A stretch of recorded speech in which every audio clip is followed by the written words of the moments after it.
Depuis plusieurs années, ce terrain est laissé en libre évolution. Ici, la nature écrit elle-même son histoire. Voici Rouxi, un renard roux.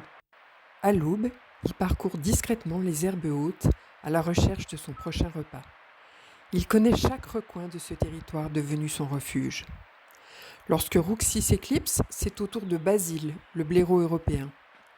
Plus discret encore, il dort souvent lorsque le calme règne.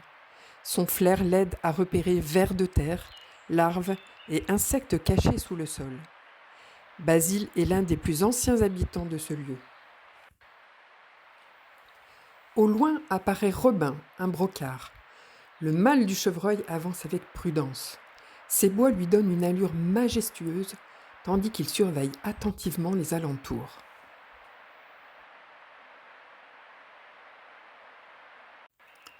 Non loin de là, voici Luna, une chevrette.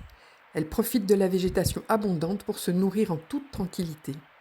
Ici, elle trouve nourriture, abri et sérénité. Et voilà Églantine, une autre chevrette, qui entre à son tour dans notre histoire.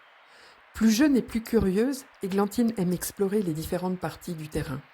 Chaque arbre, chaque buisson, chaque prairie constitue pour elle un monde à découvrir.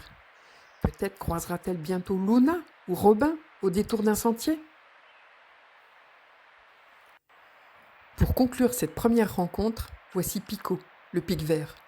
Son cri résonne dans le paysage tandis qu'il recherche les fourmis dont il raffole. Voici les premiers habitants de ce refuge sauvage. Le mois prochain, nous reviendrons prendre de leurs nouvelles dans le 2e épisode des Chroniques de la Libre Évolution.